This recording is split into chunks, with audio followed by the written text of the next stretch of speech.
আল্লাহ তাআলা কহারিয়াতে ডাক দেয়া বলবেন, ও ফেরেশতারা, তোরা জাহান্নামকে হাসরের ময়দানের দিকে নিয়ে আস। নাফরমানের একটু দেখু, সব করে নাফরমানেরা কোন জাহান্নাম কামাই করছে। ও ফেরেশতারা, কিন্তু জাহান্নামকে খুব সাবধানে ভালো করে ধরে রাখিও, আর না হয় কিন্তু জাহান্নাম হাসরের ময়দানে হিসাব করতে দিবে না। সমস্ত হাসরবাসীকে জাহান্নাম এক লাফে খেয়ে ফেলবে। এই কথা বলার পর এক একটা জাহান্নামের শিকল ৭০,০০০ ফেরেশতা ধরবে। এই ৭০,০০০ এক একটা শিকল ফেরেশতা ধরবে। এইভাবে কোটি কোটি কোটি ফেরেশতা যখন জাহান্নামকে যখন হাসরের ময়দানের দিকে নিয়ে আসবে, এই অবস্থা যখন দেখবে, আর কারো কোনো হুঁশ থাকবে না, কারো কোনো হুঁশ থাকবে না। সবাই বলবে, ইয়া নাফসি ইয়া নাফসি, আমাকে বাঁচাও, আমাকে বাঁচাও। কোনো ফেরেশতাদের পর্যন্ত হুঁশ থাকবে না। জিবরাইলের কোনো হুঁশ থাকবে না, মিকাইলের কোনো হুঁশ থাকবে না, আজরাইলের কোনো হুঁশ থাকবে না, ঈসা আলাইহিস সালাতু ওয়াস সালামের কোনো হুঁশ থাকবে না। ঈসা আলাইহিস সালাতু ওয়াস সালাম আল্লাহ তাআলার দরবারে সিজদায় পড়ে যাবে আর বলবে, আল্লাহ আমাকে বাঁচাও। মুসা নবী আল্লাহর কুদরতি পায়ে সিজদায় পড়ে যাবে আর বলবে, আল্লাহ আমাকে বাঁচাও। এইভাবে সমস্ত নবীরা পর্যন্ত বলবে, আল্লাহ বাঁচাও, আল্লাহ বাঁচাও। কোন নবীর কোনো হুঁশ থাকবে না, কোন নবীর কোনো জ্ঞান থাকবে না। সবাই বলবে, আজকে জাহান্নাম যেভাবে আসতে আছে, আমাদের মনে হয় কোনো হুঁশ, আমাদের মনে হয় রক্ষা হবে না। এই জন্য তারা তাদের উম্মতের কথাও ভুলে যাবে। আল্লাহর পয়গম্বর সিজদায় পড়ে যাবে আর বলবে, আল্লাহ তুমি জাহান্নামকে ফিরাও। আল্লাহর পয়গম্বর সিজদায় পড়ে মালিককে ডাক দিবে, আল্লাহ যেইভাবে জাহান্নাম হাসরের ময়দানের দিকে আসতে আছে, ও আল্লাহ তুমি তাড়াতাড়ি জাহান্নামকে ফিরাও। আল্লাহর পয়গম্বর এইভাবে আল্লাহ তাআলার কুদরতি পায়ে সিজদায় পড়ে যাবে। আল্লাহ তাআলা ডাক দেয়া বলবে, ও পয়গম্বর, আপনি মাথা উঠান, আপনি আর কাঁদবেন না। কারণ আপনি যদি কাঁদেন, আমি আল্লাহ সেটা সহ্য করতে পারি না। ও নবী, আমি আপনাকে দুনিয়ায় বহু কাঁদাইছি, আমি আপনাকে তায়েফের ময়দানে কাঁদাইছি, আমি আপনাকে উহুদের ময়দানে কাঁদাইছি। ও পয়গম্বর, আপনি মাথা উঠান। ও পয়গম্বর, আপনি আজকে আমার কাছে যা চাইবেন, ও পয়গম্বর আজকে আমি আল্লাহ তাই কবুল করব। الحمد لمن قدر خيرا وخبالا الحمد لمن قدر خيرا وخبالا والشكر لمن صور حسنا وجمالا الله رب العالمين বলেন, কুল্লু নাফসিন যায়িকাতুল মাউত। আল্লাহ রাব্বুল আলামিন বলেন, সমস্ত প্রাণীকেই মৃত্যুর স্বাদ আস্বাদন করিতে হবে। দুনিয়ার এমন কোনো মাখলুক নাই যেই মাখলুক মৃত্যুর স্বাদ গ্রহণ করবে না। সবাইকে একদিন মৃত্যুবরণ করতে হবে। এই দুনিয়ার মধ্যে আমরা এক সময় ছিলাম না, এখন আছি। আবার এমন একটা সময় আসবে যখন আমরা এই পৃথিবীর মধ্যে কেউ থাকব না।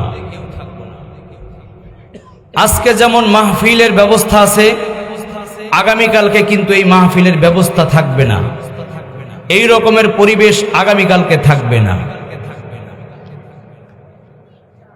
দুনিয়ার নিয়মে এটা, একজন যাবে আর একজন আসবে, দুনিয়া তার দুনিয়ার গতিতে চলতে থাকবে।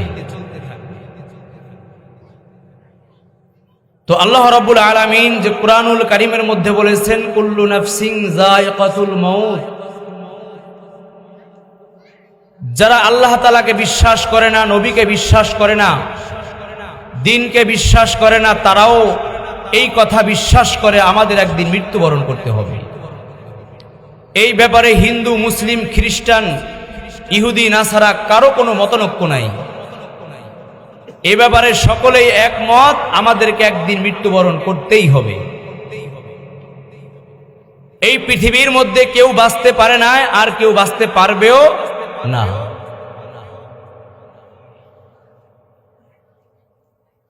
এই পৃথিবীর থেকে সবাইকে একদিন বিদায় নিতে হবে। কেউ মালাকুল মউত আজরাইলের হাত থেকে বাঁচতে পারবে না। আল্লাহ রাব্বুল আলামিন বলেন, আইনামা তাকুনু ইউদরিকুমুল মাউত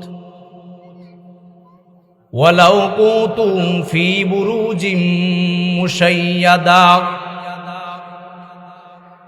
আল্লাহ রাব্বুল আলামিন বলেন, যদি তোমরা কোনো সুদৃঢ় প্রাচীরের মধ্যে, দুর্গের মধ্যেও পলায়ন করো, যখন তোমার হায়াত শেষ হয়ে যাবে, মালাকুল মউত আজরাইল ওই জায়গায় চলে যাবে। মৃত্যুর হাত থেকে বাঁচার কোনো উপায় নাই।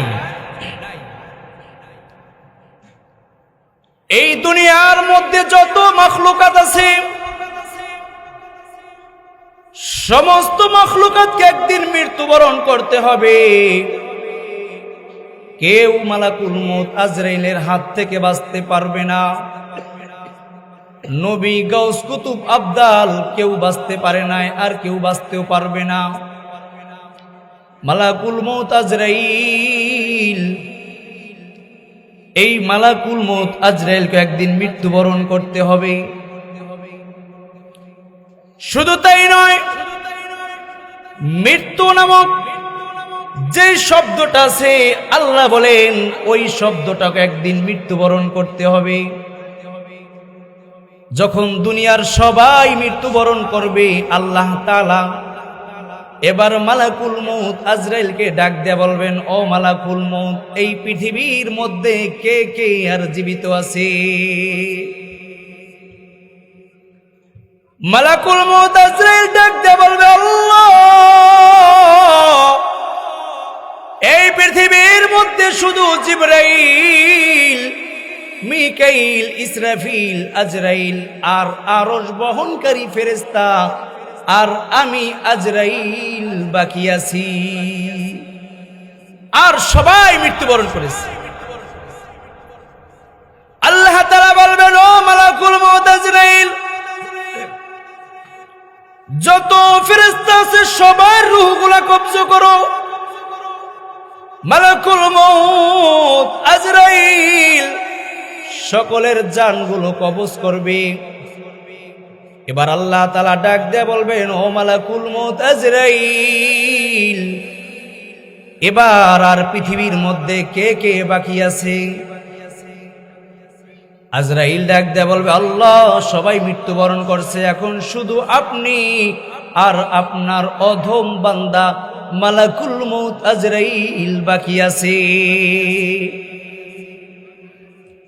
আল্লাহ রাব্বুল আলামিন মালাকুল মউতকে ডাক দিয়ে বলবেন, ও মালাকুল মউত আজরাইল, তুমি কি আমার বাণী শোনো নাই? কুল্লু নাফসিন যায়িকাতুল মাউত। আল্লাহ বলবেন, ও মালাকুল মউত আজরাইল, তুমি কি শোনো নাই? সমস্ত মাখলুককে মৃত্যুবরণ করতে হবে।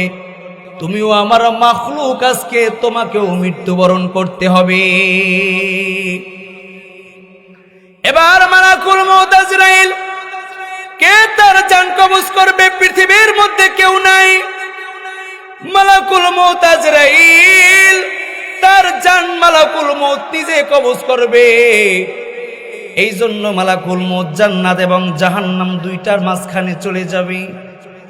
মালাকুল মউত নিজের সিনার উপরে হাত রাখবেন নিজের জান কবজ করার জন্য। এমন সময় মালাকুল মউত আজরাইল এমন ভয়ঙ্কর চিৎকার করবে, নবী আমার বলেন, ওই সময় যদি পৃথিবীর মধ্যে কোনো মাখলুক থাকতো, মালাকুল মউত আজরাইলের চিৎকারে সমস্ত মাখলুকগুলো মারা যাইত। এমন ভয়ঙ্কর চিৎকার করবে, আর মালাকুল মউত বলবে, আল্লাহ, জান বের করতে এত কষ্ট হয়, আমি যদি আগে জানতাম তাহলে আমি মুমিনদের জান বের করার ক্ষেত্রে আরো দয়াদ্র হতাম, আরো ইহসান করতাম। এবার মালাকুল মউত আজরাইল দুনিয়া থেকে বিদায় নিয়ে চলে গেছে। এই পৃথিবীর মধ্যে আর কেউ নাই, শুধু একমাত্র আল্লাহ। আল্লাহ বলেন কুল্লু মান আলাইহা ফান ওয়া ইয়াবকা ওয়াজহু রাব্বিকা যুল জালালি ওয়াল ইকরাম।